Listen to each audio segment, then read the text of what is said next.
Hi, my name is Brian Castillo, and today I'll be doing a presentation on lingua francas, what they are, and some examples of them. So, what exactly is a lingua franca? A lingua franca can be described as a sort of common language, a language that is used around the world or around just two small communities with each other in order to communicate with each other. Now, this can either be, for example, Group A learning Group B's language or Group B learning Group A's language.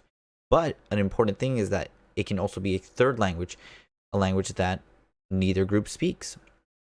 And it's often silently agreed upon, but it can be either enforced by the government or by different factors. And a very important thing to consider is that any language can become a lingua franca. Now, what are some examples of what lingua francas are?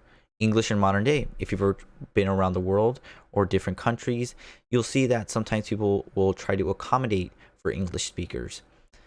And Yiddish in the Jewish community, since the Jewish community is all around the world, in order for them to be able to communicate with each other, Yiddish is the sort of common language or lingua franca. Now, another example would be Swahili in Africa. So Africa being a vast and diverse continent, and with many languages and dialects, rather than one person having to learn all these languages and dialects, it would be much easier if they all sort of silently agreed upon to learn a second language, that being Swahili.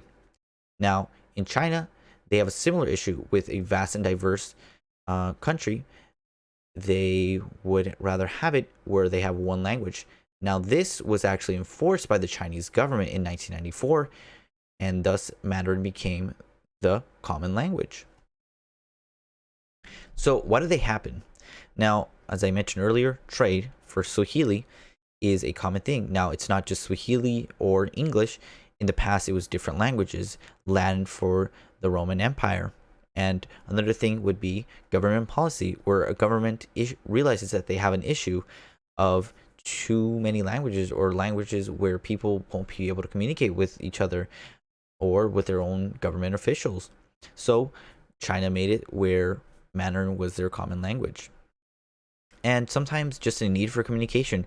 Some groups might need to be able to communicate with another group, and the only way to do that would be to have a lingua franca.